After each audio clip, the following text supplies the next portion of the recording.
All right. Hey, what's up, man? Yo, What's going on? same old shit. Same old shit. Same old shit, different Yeah, day. same circus, different clowns. Yeah, I saw your tweet, by the way. I saw your tweet on like you were trying to hire a VA, and I think you were trying to play RuneScape on the side. So let's talk about the first thing, and we'll talk about the second thing. Yeah. So let's see. Got my. I had a VA for a while, and then it got to the point Okay. for one of my sites. She was doing a lot of the publishing for me, doing a lot of the comparison posts. Even though I recently learned that I could have had that all done with a spreadsheet. This was before spreadsheet magic and stuff. So, Hmm. talking to her, basically gonna have her be my data gatherer, my researcher, because I'm looking at trying to take or combine, programmatic with like automatically generated content, OpenAI API, not necessarily ChatGPT, but going in with the spreadsheet. But I think that providing like the prompt with actual fact and having it just say, "Hey, expand on this." I think Okay. that's going to work very well. First it's like you can have an article written like, "Is McDonald's healthy?" and then it just kind of spits out whatever it wants. Whereas if you say, "Is McDonald's healthy? Here are the calories, the carbs, the protein, and the fats in a Big Mac," and you give that information, then it's going to spit out something that's real, not just like I was thinking about it earlier. I'm like, it's probably like writing a book report after watching the movie, Hmm. after or as Hmm. opposed to actually reading the book. Like you might get some of it right, but you're gonna miss a lot of detail. So yeah, that's what we got going on this front. So that's interesting. So instead of just having, because I think that's how a lot of people view using programmatic content, where you just say, I am gonna give it the least amount of information, which is just a title, Right. and hopefully whatever it is, I'll just publish it and then we call it a day. What you're saying is you're adding factual but even more contextual information around the topic itself so that you get a better answer than just something that's like it could be anything. It Right. could be anything if you put the title in.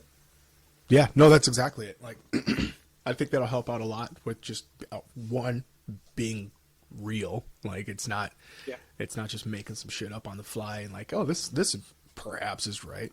Um, and yeah, I see it almost like if you had hire writers, and then you say, hey, write about these topics. They're gonna do some research. They're gonna go Mhm. find other stuff and whatever, just rewrite it more or less. Yeah. I don't need to hire somebody to do that anymore. Now I can just take that information, but I guess taking it a step further, like I said, instead of just taking a data set from Kaggle or Google or wherever, it's like, no, I'm going to come up with my own. I'm going to create my own data sets, and only I have access to that. In-house, me, and then creating content that way. That's interesting. I would love to see the comparison between like if you make a YouTube video or Twitter post just on this was the original just title and this is what it spit out. Say you doing a 400 word blog post and this is title plus like contextual information around it and this is what I put out. And then you just maybe like either do a poll of which one's better, right? Or you just don't even tell them. You just say, yo, these are the two things that's generated. Which one you think is better? And I wonder if people are like the second one is better and by how much. Right. And then you can like explore the results. I would be really interested in seeing how different because I don't think a lot of people do it for like there's a lot of examples I see on online. They can like they're just like surface level. Oh, you can generate a blog with it, and then you move on. But what you're doing is going further deep down of like you can generate a blog, but like it's like unreadable and unusable Right. and like low quality. We don't really want that. How do you get it to be a high quality one? I think that could be really good. Yeah. And it's really not even, you know, how do I, it's again taking the facts and just expanding on it. It's turning this fact, this one data point, into a sentence or two sentences. That's really all it's doing. Yeah. And I think that's what an article is at the end of the day. Yeah, that is true. By the way, as you were just saying it, the other thing you can use this technology for is, or the way to write is you can just scrape data. So taking unstructured data and then make it into a readable Right. post. So like you were saying, you go on McDonald's website, right? You write a scraper that pulls in the ice creams they have, and then like whatever the nutritional information is, right? Now you could display that as a table, but that's not that fun to read. Right. So just send that information out in as like a list, maybe a bullet point list or a table or whatnot into ChatGPT and say, uh, write a human readable, a little bit more fun explanation of this nutritional information for this thing, and then it can generate because there's not an automated way to do this without ChatGPT. Like you would have to write like a code to Yeah, it'd be like that a has the Markov thing has to chain be, or something. Yeah. yeah, you would have to have some sort of like a standard format that you put the data in, and if it doesn't match, it's not going to produce something, and then you're making like that um, what's called like a word replacement thing, and that might not be good. You can just offload all that work to ChatGPT and say these are the facts, just put it into like a fun Yeah. language, and we're done with it. Yeah. That would be something cool as Yeah. well. I kind of experimented with this, not on a grand scale, but I was just like, I think it was in Jasper, and I just plugged in like, I think it was for actually like my resume a long time ago. Was like, I put it in one of my sites on there as like a project or something, whatever, some line item, and I was like, hey, I just plugged in. Here's what it was, a job board. Here's how much it made. Here's the traffic. Here's some of the keywords we're ranking for. And I just plugged that all in, and it kind of spit out, something that was just took the numbers, just took the information, and made it something readable and legible and more entertaining, or not just a table, not just a graph. That's 100% all it's doing, and Yeah. it works. So Yeah, that's really cool. I would love to like see the results after. So the VA is just collecting the information, and then you're gonna be running it still through OpenAI. yeah, so I'm using the Ariel Phoenix's spreadsheet. I have that. I just have a couple, because it's Yeah. OpenAI's API connected into the spreadsheet. Right. I deleted most of the kind of default sheets on there, made my own to what I need. She's gonna go in there, fill out the, proper nouns, the features, benefits, pricing, all that kind of stuff, and then they're an old individual column. And what I'm gonna do is create a prompt that kind of concatenates all those pieces, and then just generates 3 paragraphs about these 5 features and why they work for XYZ. So yeah, she's going in, filling out the information, and then I will literally just equals the prompt and then big function, and it spits something out, and then upload it, like format it, add pictures, add videos, all that good stuff. Yeah, makes sense. Have you started tracking the results of your older programmatic SEO sort of articles, and do you have an indication of like how they perform over time? Or? They are bad. Actually, that's funny because I tweeted that out. Really? Yeah, well, the thing was because I think a lot of those where I was wanting to learn how to use WPL import, and then like saying like, I wonder if I can do this. I wonder. So there. I mean, it's only been a few months for most of them, but I don't anticipate them doing anything. Right. Like some of the early ones, they were grade point average calculators, right? Simple tool. And I just was like, oh, I got a list of every single college in the United States. Okay. 4.0 scale, boom, all of them.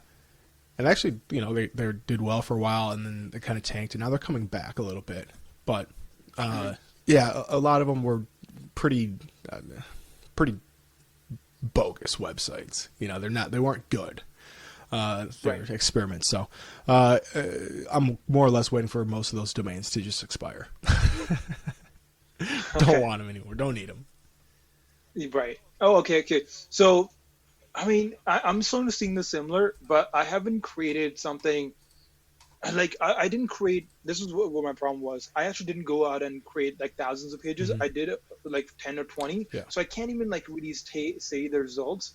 But I have a couple of clients that are now going to be using Launchman, and they're very close to launching the pages. So I'm curious about connecting them to Google Analytics and just see what happens over time.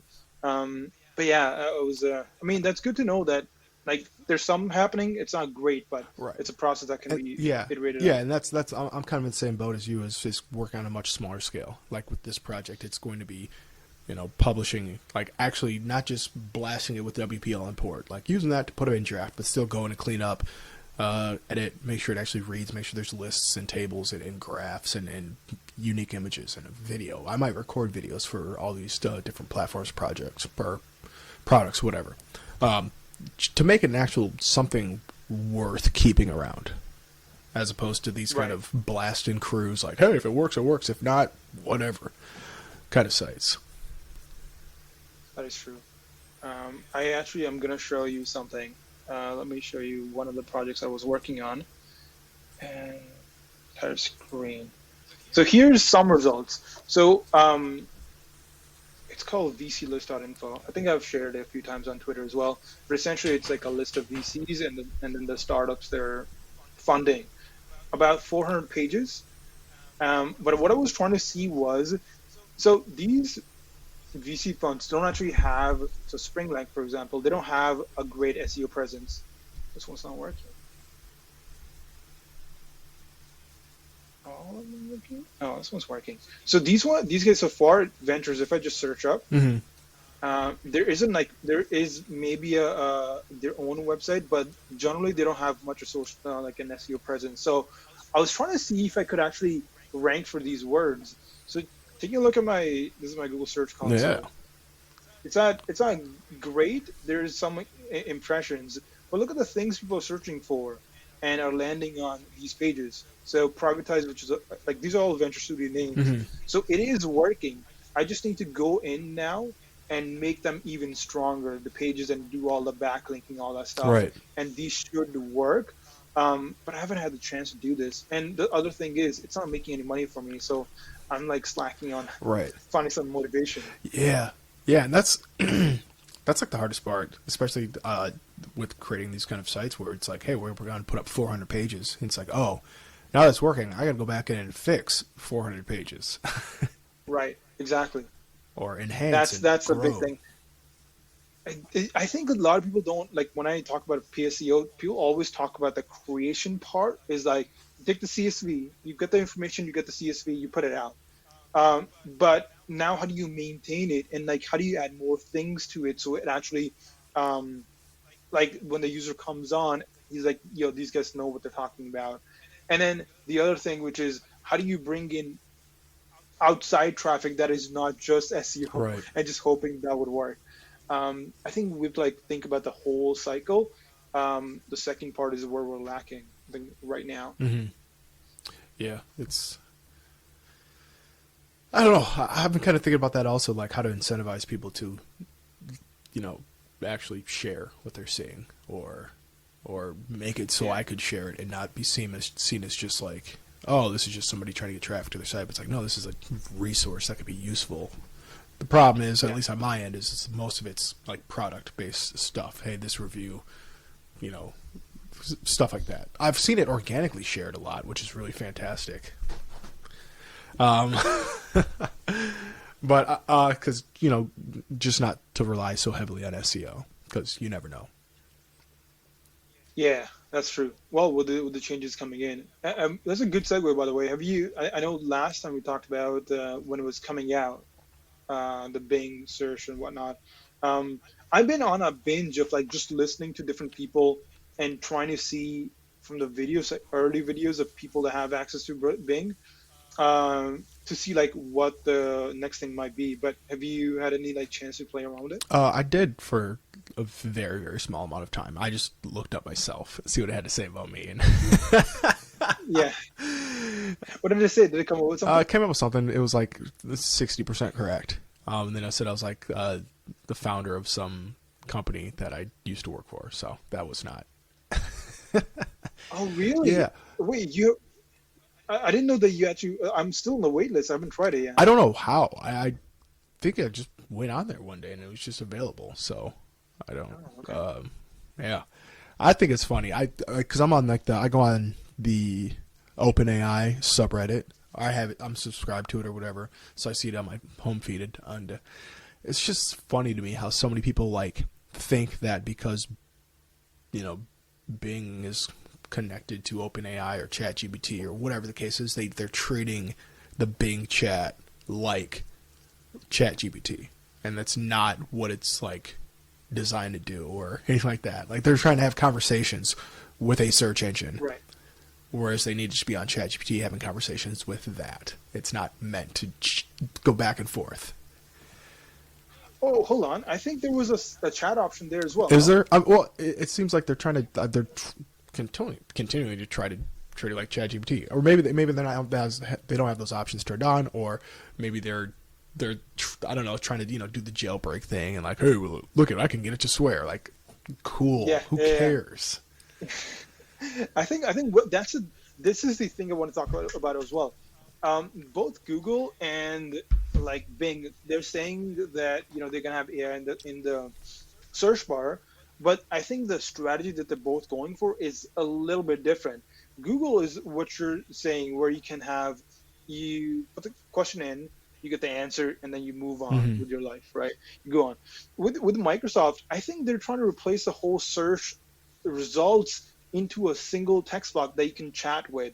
So once you make a search, a chat box comes up with your answer, but then you can actually continue to ask questions on that question, on the original query that you had. So that's I from the early videos that I've seen, I think that's the difference between the two of them. I don't know if Google will bring in the chat. Right, but it's like you ask the question, they expand on the question, not trying to go back and forth with a robot and try to get to swear at you or try to get it to, you know what I mean? Like that's weird to me. Those people are weirdos. Yeah, as long as there's attribution, cool. That's the only thing we need. That comes to be my second point. I actually have I got a cool new notebook, and I wrote down 10 different things on just the things I was observing and like listening to. The second thing is, I think the search, like the number of results on the page up until now were 10, right? So you had to be one of the 10. But if there's a chat feature now with AI, I think there's way more opportunity for you to be featured in the answers that are popping up, because person is going to be like, continue to ask questions on that specific topic and maybe ask 5, 6, 7 questions on that same topic. So you have way more leeway to show up in those 5, 6 searches than the only one they were going to do originally with normal Google search or normal search, because there's only 10 spots. But here you can say, query 1, there's 5 things that show up. Now follow up on the query 1, 5 more results show up. Query 3, even deeper. Right. And then so I think with that, there's much more of a chance, there's more results being shown. And as long as there's attribution, there are going to be more chances for you to have your page at least be in the sources. The conversion might suffer because who wants to like click through when the answer is right there? Right. I was thinking about this the other day, and actually I think I posted this on Builder Society. And I was like, as far as the actual, chat, whatever AI bots replacing search, are they really going to be replacing search in entirety, or are they going to be replacing those like so long tail searches that they don't even show up in your search console? Like the 12 word string searches that literally are searched one time and never again in the history of mankind. Because you can't. I think you were pointing out to Go ahead. the James Webb one last time. I think you were pointing out that exact thing to the James Webb query that they had in the Google demo. Right. That was wrong, by the way. The wrong information was displayed. Jackasses. Right. But yeah, because nobody's gonna punch in, or rather, if I punch in, buy shoes in a search or a little AI, it's like, who knows what it's gonna spit back. The same way if you search for that, it's gonna spit out a bunch of ads, and like it's gonna have, I don't know, Foot Locker or something like that, which that's probably gets searched a ton, but it's not specific at all. It's not something that anybody, unless they're Zappos or whatever that big shoe place is, like, Louis Vuitton does not need to rank for buy shoes online because they're yeah, I don't know. I don't care about the AI chat search. You're just gonna keep going on. I'm not worried about it. Mostly, and I think we've talked about this before. The most of my websites are not impacted. You cannot generate the content with AI because it's not part of their terms and conditions. So, Maybe that's where all the SEO people need to go to. The things that the ChatGPT can't say. yeah, well, No, by the way, you were just talking about buy shoes. So another thing I have is buy shoes. Someone that searches buy shoes, they're talking about they want to have a browsable page where they can actually put in their credit card and get the shoes delivered. ChatGPT can't do that. So it's only going to be replacing or targeting informational queries, meaning what are the best shoes I should be wearing for hiking, sure, right? But not buy hiking shoes, because that's a different thing than the information that I need. That's a commercial versus informational. right. So I think if the commercial will stay not hit with ChatGPT, I think that should remain. The results should remain the way they are right now. Well, even so, like, what are the best hiking shoes? I mean, attacking your example, that's a commercial intent keyword. You know, at the end of the day, it's somebody's looking to buy hiking shoes. That's going to recommend some pair of hiking shoes. It might not be specifically, you know, I want to buy hiking shoes online. What are the best pair? But if somebody's doing research for what are the best hiking shoes, I don't know. I don't know a lot of motherfuckers that are doing research papers, you know, in college about hiking shoes. So I think, you know, that's probably still a commercial intent keyword, kind of disguised as information. Okay. Maybe like how to make hiking shoes, or what makes a hiking shoe different from a walking shoe. That's going to be like 6 bullet points. Here's why. Soles hardened or whatever. I think that's kind of a threat, but I don't write topics like that, so I don't care.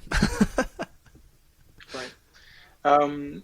And yeah, so I have a couple of more, but I'm gonna put that onto Twitter. I think the last one I have, by the way, is this attribution thing is a really big thorn in everyone's, like every blogger, every SEO person. If you can't send the traffic, if you can't actually credit me, I wrote the content. If you can't credit me, why would I continue to write for you? So I think, and this makes a logical argument why Google has to do attribution, because if, let's say, people stop blogging, people start paywalling their thing, or like what is it called, like putting a fence around their own content, like, gating it, yeah, exactly.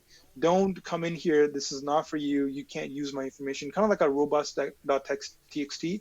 I think I heard one of the podcasts, All In podcast, by the way. They said it's going to be AI.txt, where you can say, you know, maybe these pages are available for scraping by ChatGPT, but these other ones, nah, that's off limits. Right. You're going to see that happening more and more. And what's going to end up happening is the web becomes a segregated place again.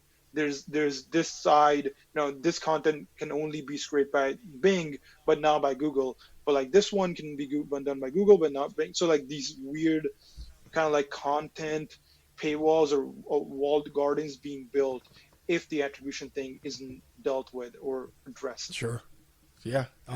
Probably a lot of class actions as well, which would be really fun to see. I'd like to, you know, I've been a big proponent of not being such a like Google, not being so reliant on Google, you know, and I don't understand why most SEOs like really don't like other search engines for some reason. Like when I think what Ahrefs was going to come out with, they came out yes or yep or yeah or whatever. I think U.com, whatever they came out with, and everybody's like, oh, that's so dumb. They're dumb. They're never going to take away market share from Google. It's like the point is not to beat Google. It's to take a little slice of that. You know, I love seeing when Bing traffic shows up in Yandex and Yahoo and all these other, you know, low rent search engines, because that means that if Google goes to poo or does whatever, it's not as big of an impact. You know, the algorithm is not as heavy hitting. But for whatever reason, well, then I have to optimize for that. You don't have to do anything. You really just, you have to tell people to start using Bing instead of Google or Yahoo or whatever else, and maybe sign up for their webmasters. That's it. By the way, it actually opens up more opportunities than not if you have multiple things. For example, social media, it's not just one thing. It's like you're not posting your ads only on just Instagram. Right. You're actually optimizing it for like, and there's like people, companies, agencies that are all about, we help you optimize this specific thing or that specific thing, because there's equal potential in all of them. So you can choose to be like 100% this thing, or I'm going to choose this thing and that thing. So you can almost like a buffet.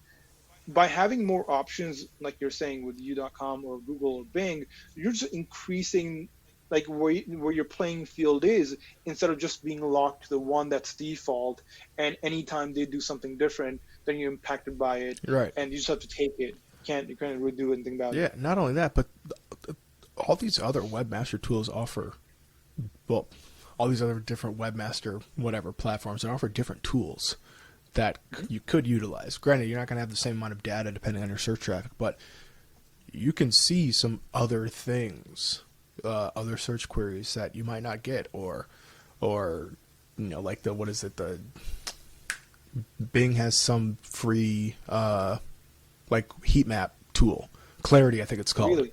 Yeah, so you don't have to pay yeah, for yeah. Whatever the Hotjar. Yeah, you can install that, especially if you don't really need like enterprise level information. You just need to like do some split testing or see like, oh, these people are clicking on these links on the sidebar or whatever. Not the case, whatever. It's free. It's there, but a lot of people just don't know about it because they're so into, I don't know, they're locked into Google as far as Search Console goes, and that's it. Yeah. I don't know. I'm sure. And to add to your point, by the way, so Google had a product called Google Optimize. Have you used it before? Negative. So Google Optimize is just to run A/B tests. So let's say you think the header text, they've sunset that. It's done. Right. It's gone. Right. It's not available anymore.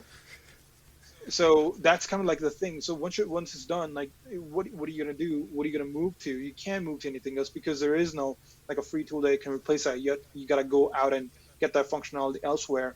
But yeah, these kind of things can happen if you rely on that tool to inform your like growth marketing or growth testing. You're left in the dust. Yeah. So, yeah, and any free tool I wouldn't rely heavily on at all. All right. Well, let's look at Google Analytics. Like, oh, hey, Google the 3 is going away, now it's 4, and you're like, what is this trash? Like, so you got to go. Like, I'm contemplating just paying the $5 or $10 a month for one of the paid search analytics. You should go Plausible. Plausible is really, really good. I stick to Google Analytics. I had completely given up on it because it just doesn't pick up. People have so many ad blockers on that it doesn't pick up half the traffic. So I kind of have both Plausible and Google Analytics. The reason I have Analytics is so I can retarget with ads at some point. Not right now, but so that's the only reason I have it. But otherwise, I would just like completely kick it to the curb. But Plausible, I think if you're looking for something Plausible, I highly recommend. I think I've had that pulled up in a tab for some extended periods of time. So yeah, the great thing about that, by the way, is like up until a certain page views for the month, you only pay $5 a month, and then there's like another tier after that, another tier. But I've been coasting on the $5 a month on like multiple sites because 100,000 is a lot of page views. Yeah, I think in a month. So yeah, I definitely recommend that. Perfect. Cause, go for it. Yeah, and you can have as many sites as you want to, by the way. Perfect. I could only have my main sites. I'm kind of getting to that point now. I mean, this is kind of just sidebar, but where, after that stint of creating like, I don't know, 7 or so like programmatic sites, I'm like, I kind of want to stick to just like doing some decent research, getting stuff written, publishing it and making it better. Like, have like a handful of sites as opposed to just like, I got all these fucking domains and I'm paying $15 a year for that aren't really doing anything. Like, let me bring that down to like 5. Let me bring it back. So, yeah, and most of them are higher ticket or not as popular, but as far as search volume, but popular or low keyword difficulty, so I rank very well for them. Commercial intent. So I don't get a lot of page views. I think like this last month I got maybe like 65,000 page views on a site. That was the highest ever, and it's doing good. So yeah, I think I'm plausible might be my move. Yeah, that makes sense. I think that is the right move to do. I think just getting the pages done quickly, it seems enticing, but getting good keyword research plus good angles, you can have a same query but have different angles to go from and answer from, which informs the type of data that you can collect in the first place. So you might end up just collecting the wrong type of data, and then it doesn't work because you didn't do the research beforehand to just say, hey, this is not this might not have good potential. Right. I should have done something else. Now you have to backtrack all the way. Spending a couple of days using either SimilarWeb or Ahrefs to figure out where the most of traffic is and what people are searching for, it's probably a best bet. Yeah, absolutely. It was really fun going in and just blasting, 10,000 pages in an afternoon. Okay. But I think it's a lot more enjoyable to actually reap the benefits of that. Yeah, makes sense. Should we call it here? I think so. All right. Well, we'll see you guys next week. Hold up. You got a plug? Any plugs? Oh yeah. If you're looking to if you have a SaaS startup and you're trying to grow using Google, grab launchman.com. For programmatic SEO. Boom. There it is. What do you have? I have none. So that's it. Peace. Well,